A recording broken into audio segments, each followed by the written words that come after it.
Hey everybody, we're back again with Gerald Celente, the Trends Forecaster, famed for a good reason because he's usually right on the button with what's going to be occurring based on patterns in the present.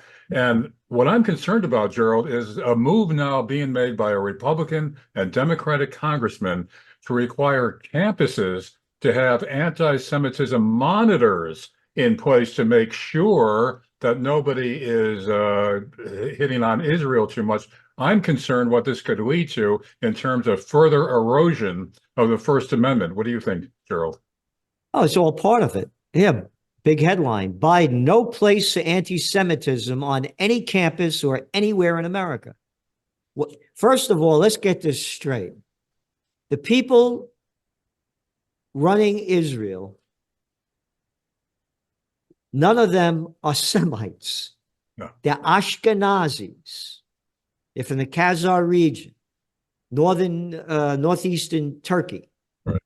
The Palestinians are Semites. Semites are from the Mesopotamia region. So even they're making up the word. And you just saw the Congress passing this thing about, laws against anti-Semitism. They're making up crap. Yeah. If you're against genocide, you're an anti-Semite. Right. If the United Nations just came out, 80 years, they're saying 80 years to rebuild the destruction of Gaza. Just came out. Rebuilding homes in the Gaza Strip could drag into the next century. If the pace follows the trend of previous conflicts, the UN report released today warns, according to Reuters, nearly 7 months of Israeli bombardment have caused billions of dollars in damage. Palestinian data shows that around 80,000 homes have been destroyed. Again, keeps going on. We're getting Hamas. They're hiding in them houses. They're hiding in them hospitals. Who you talking to? You're making this crap up. It's genocide of the first degree. It's genocide by the definition. It's genocide when you hear about Jared Kushner, Trump's son-in-law, saying to clean the area up. Genocide, the deliberate and systematic destruction of a group of people because of their ethnicity, nationality, religion, or race. All right? Genocide. Could you imagine if the people in these, in Gaza were Jewish and the Palestinians were bombing it into ruin? Oh my God, this is terrible. We have to stop it. But they're only Palestinians. Screw them. They're not the chosen people. Yeah, but what I'm concerned about, Gerald, more specifically right now is how they're going to use this so-called outrage of campus protests against Israel to further shut down dissent, which is already happening. So everything will be considered anti-Semitism, and from there it'll migrate into other areas of free speech. I mean, this seems to be a plan underway now, using the campus protests as the incentive. You're 100% correct. Look at the cover of our magazine this week, the Trends Journal. Yeah. Kent State 2.0. Look at all of these little boys and girls all dressed up in their uniforms. The stormtroopers. Look at them. Look at them. A bunch of college kids. Oh, they're outsiders. Oh, they favor Hamas. Stop your crap. Stop your crap. Look at it in front of everybody's eyes. Look at them. Throwing a woman down on the ground in Emory University, a teacher, this big fat slob beating her up, this cop, one after another. Hundreds, thousands of people being locked up for protesting against the war. outside agitators were used during the 60s protests against the Vietnam War. So, Yeah, that phrase has suddenly been resurrected again, outside agitators. yeah, they're doing it again. And again, look at the law that they're passing about being an anti-Semite right in front of everybody's eyes. This was an article, again, this is from the World Socialist website. Biden's campus crackdown. The Democratic Party bears its fangs again. Over the past few weeks, American college campuses have been turned into scenes of violent police attacks on students. Exactly. Young people peacefully demonstrating against the ongoing Israeli genocide in Gaza have been arrested by the scores, perhaps over 1,000.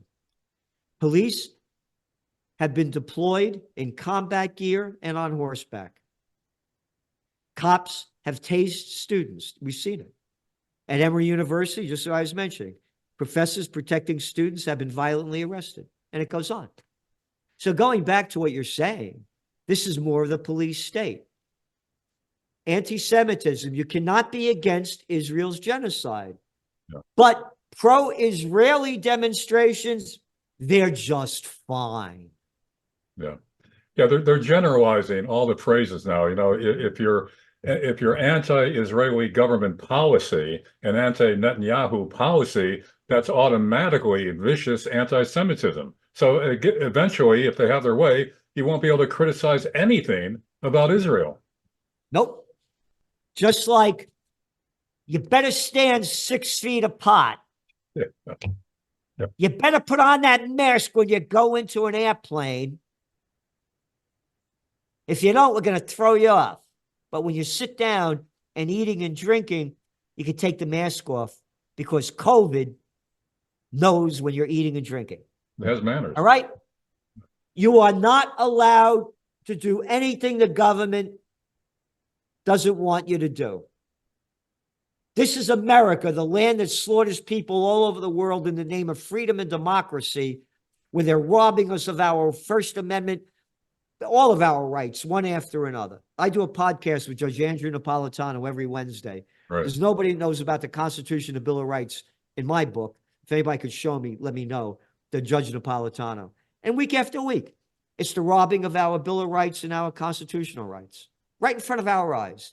And little slime ball politicians stealing them from us.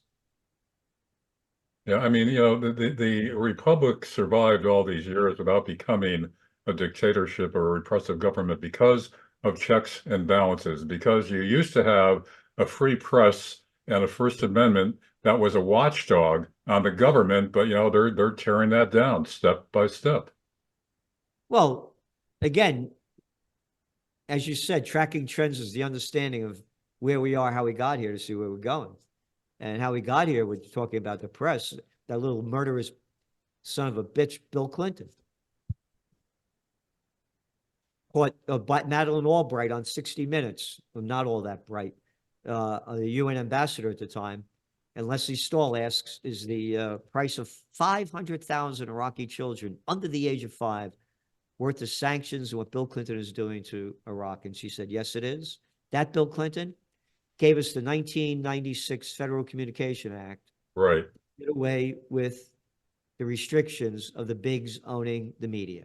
And now you have 6 companies that control about 93% of all the media. Right. Right. So there is no fourth estate anymore. And plus, what they're doing to reporters now, if you merely publish something that was sent to you that somebody else leaked from the government, the reporter could be prosecuted. Look at what they've done to Assange. And where are the media backing Assange up? They've cast him aside. And I mean, this is such a rejection of free speech, the First Amendment, of free press, and that inevitably leads to a dictatorial government. It's a dictatorial government right in front of our eyes already. Look at these stormtroopers, what they're doing to these college students. These are kids. Yeah. Look what just happened at UCLA with the pro-Israelis beating the hell out of these kids and storming them. And the cops didn't respond for 3 hours. They let it happen. This is terrible. It's terrible what's going on. And it's only going to get worse. No. No. And now they're blaming now the ceasefire. You read again, I write a magazine. I only put the facts in. You read about the ceasefire, and they're saying Hamas is rejecting it. Hamas isn't rejecting it. They want a permanent ceasefire because they saw what happened with the first ceasefire. As soon as it ended, Israel ramped up the destruction of Gaza.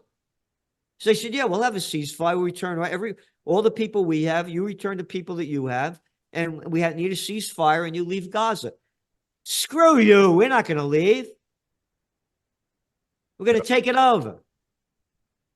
And, you know, other than outlets like yours, people don't hear that side of the story. You know, everything is just pro-Israel, all the major media, all the mainstream media. They never have an interview with a Palestinian representative. You know, it's always the Israeli side. It's one side. Here, this is Netanyahu vows to invade Rafah with or without a deal. Associated Press. Yeah. So, you know, where is this all heading? And we've talked before that, you know, if this keeps up with Israel and with Ukraine and all that, are we marching towards the Third World War? No, we're marching to a nuclear annihilation.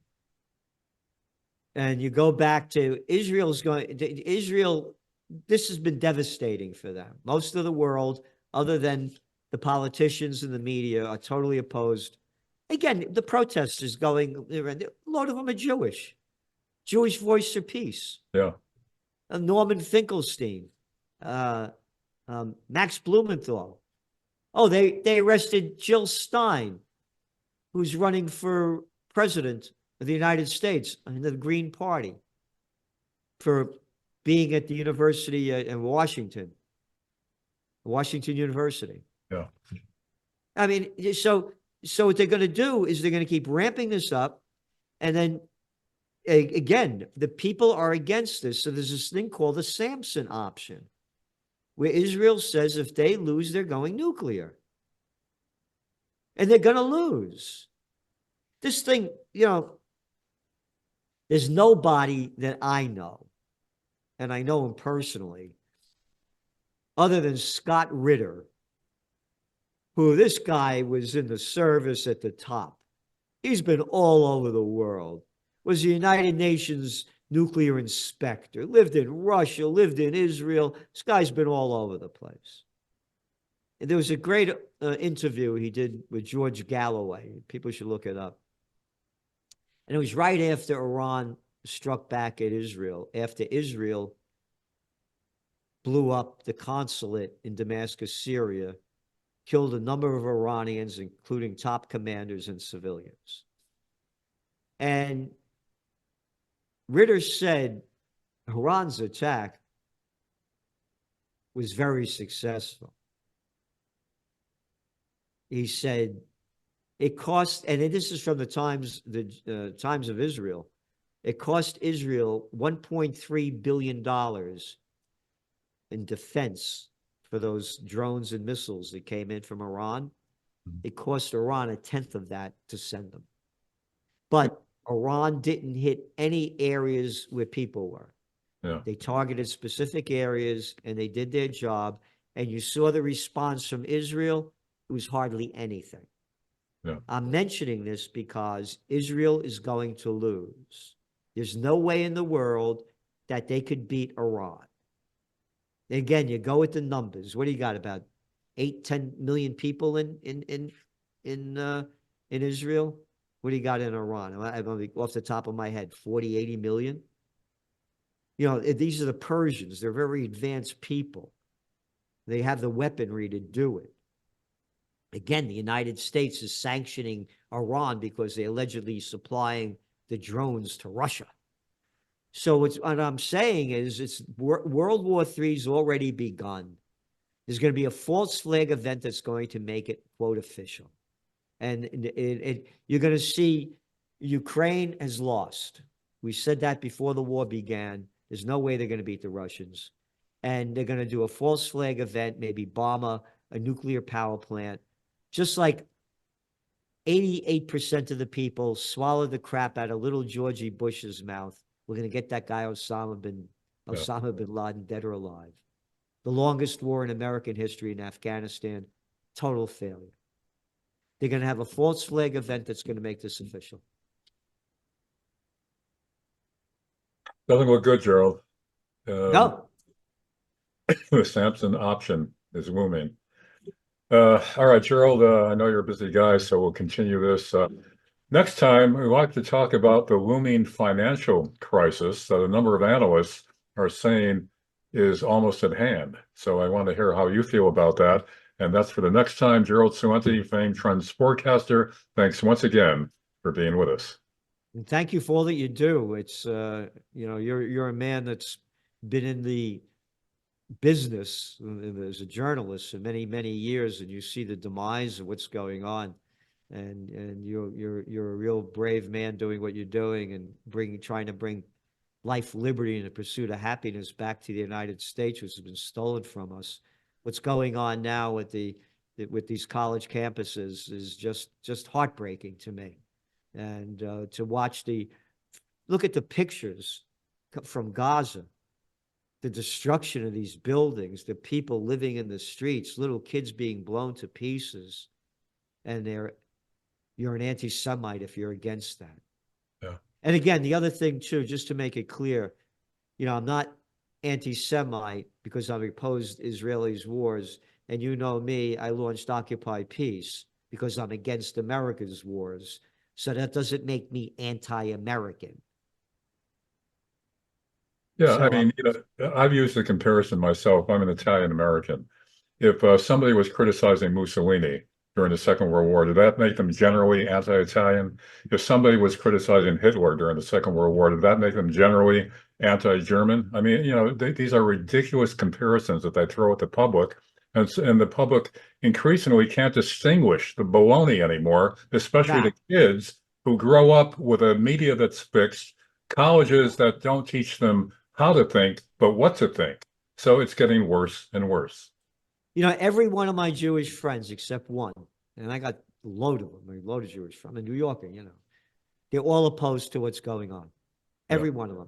They know about the Balfour Declaration, how it was invented in 1917. His Majesty's government declares that this area is going to be settled by the Jewish people in Palestine. His Majesty's government? Who the hell is he to say this? Yeah, every one of my Jewish friends, and again, as I say, don't call me an anti-Semite, anti-Jewish. 3 of my last 4 girlfriends were Jewish. My best friends are Jewish. It has nothing to do with being Jewish. Just like hating America's wars has nothing to do with hating America. I can't stand the people that are the murderers and thieves. So thank you very much for what you do. I really appreciate being on. And thank you for what you've been doing all these years, Gerald. A great time, expense, and effort. People may not realize everything that you've been putting into this and how you were once lionized by the mainstream press, but you went off the approved narrative, and now you're on your own and doing a very good job. Thank you. See you again, Gerald. Thanks for being with us.